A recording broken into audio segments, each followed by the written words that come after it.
ખ્વાજા મોઇનુદ્દીન ચિશ્તીના વિરુદ્ધમાં અભદ્ર ટિપ્પણી કરનાર સામે કાયદાકીય કાર્યવાહી કરવામાં આવે તેવી માંગ સાથે મુસ્લિમ સમાજ દ્વારા આજરોજ પોલીસ કમિશનર કચેરી ખાતે આવેદનપત્ર પાઠવી રજૂઆત કરવામાં આવી। થોડા દિવસ અગાઉ જ સામાજિક કાર્યકર અને કવિ એવા આચાર્ય યોગેશ ભારદ્વાજ દ્વારા મોઇનુદ્દીન ચિશ્તીના વિરુદ્ધ અભદ્ર ટિપ્પણી કરવામાં આવી અને તે વિડીયો સોશિયલ મીડિયામાં વાયરલ થયો।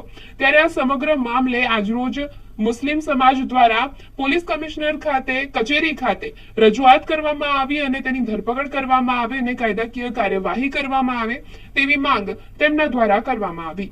ખ્વાજા મોઇનુદ્દીન ચિશ્તી રહેમતુલ્લાહ અલૈહીના વિરુદ્ધમાં અભદ્ર ભાષાનો ઉપયોગ કરેલ હોય તેવો વિડીયો સોશિયલ મીડિયા પર વાયરલ થઈ રહ્યો છે। કોમી એકતાનું પ્રતીક સમાન અજમેર શરીફમાં આરામ ફરમાઈ રહેલા એવા ખ્વાજા મોઇનુદ્દીન ચિશ્તી સાહેબના વિરુદ્ધમાં અભદ્ર ભાષાનો પ્રયોગ કરેલ હોય મુસ્લિમ સમાજમાં તથા ખ્વાજા સાહેબના ચાહકોમાં રોષ ભભૂકી ઉઠ્યો છે। તેવામાં આજરોજ શહેરના પોલીસ ભવન ખાતે તાંદલજા વિસ્તારના મુસ્લિમ સમાજના લોકો દ્વારા નાયબ પોલીસ કમિશનરને આવેદનપત્ર પાઠવી રજૂઆત કરવામાં આવી અને યોગેશ ભારદ્વાજની તાત્કાલિક ધરપકડ કરવામાં આવે તથા તેની ઝડપી કાયદેસરની કાર્યવાહી કરવામાં આવે તેવી માંગ મુસ્લિમ સમાજ દ્વારા કરવામાં આવી। હજરત ખ્વાજા મોઇનુદ્દીન ચિશ્તી સાહેબની વિશે અભદ્ર ટિપ્પણી કરનાર આચાર્ય યોગેશ ભારદ્વાજ જે પોતાને ટીચર, પ્રીચર, ગાઈડર એવું કરીને સંબોધે છે, મુઝફ્ફરનગર યુપીનો છે। સસ્તી પબ્લિસિટી મેળવવા માટે ગમે તેમ એલ ફેલ જ્ઞાન વિનાની વાતો કરે છે।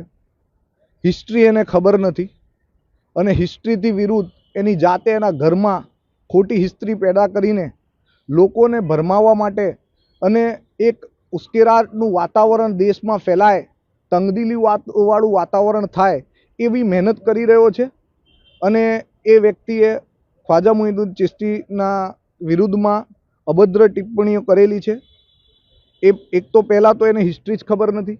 એ પોતાની વિડીયોમાં એમ કહે છે કે મોહમ્મદ ગોરીએ પૃથ્વીરાજ ચૌહાણને જ્યારે એમનું એ જીત્યું અજમેર પૃથ્વીરાજ ચૌહાણ પાસેથી તો ખ્વાજા મોઇનુદ્દીન ચિશ્તી સાહેબને આપ્યું હતું। એને હિસ્ટ્રી જ ખબર નથી।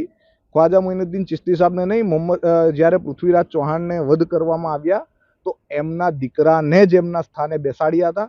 એટલે ખોટી રજૂઆતો, ખોટી હિસ્ટ્રીની રજૂઆત પણ ખોટી કરીને સસ્તી પબ્લિસિટી મેળવવા માટે આ નાલાયક વ્યક્તિ પોતાની હલકટાઈ દેખાડીને ન્યૂઝ મીડિયાની અંદર જે રીતે અપશબ્દો બોલે છે, એણે ઇન્સ્ટાગ્રામ આઈડી ઉપર પોતાની એમ યોગેશ ભારદ્વાજ અને એક બીજી આઈડી છે ઇન્ફિનિટી સનાતન, આ બંને આઈડી ઉપર એણે આ રીતની જે વિડીયો મૂકેલી છે જેના કારણે મુસ્લિમ સમાજની લાગણી દુભાઈ છે। અને એ લાગણી દુભાતા અમે તમામ લોકો અહીંયા એના વિરુદ્ધ વડોદરા શહેરમાં કાયદેસરની એફઆઈઆર ફાડવામાં આવે એના માટે આવ્યા છે। અમે અમારા આવેદનપત્રની સાથે સાથે ફરિયાદ, આવેદનપત્ર ના કહી શકું, એફઆઈઆર છે, કારણ કે અમે એની એફઆઈઆર ફરિયાદ રજૂઆત કરી છે, ફરિયાદ સ્વરૂપની જ, અને એની સાથે પુરાવા સ્વરૂપે સીડી પણ આપેલી છે। અને હમણાં સીપી સાહેબ તો હતા નહીં એટલે ડીસીપી ઝોન 2 સાહેબ સાથે મુલાકાત કરી છે અને કહ્યું છે કે ભાઈ એના ઉપર કાયદેસરના વહેલામાં વહેલા પગલાં લેવામાં આવે। હિન્દુસ્તાનના સૌ મઝહબના, હિન્દુ, મુસ્લિમ, શીખ, ઈસાઈ સૌ મઝહબના લોકો જેમને માને છે અને મુસ્લિમ સમાજમાં ઉચ્ચ સ્થાન ધરાવનારા અમારા પીર ખ્વાજા મોઇનુદ્દીન ચિશ્તી વિશે યોગેશ ભારદ્વાજ દ્વારા અભદ્ર ટિપ્પણી કરવામાં આવી। આ ટિપ્પણી મારાથી કહી ના શકાય તેવી કરવામાં આવી।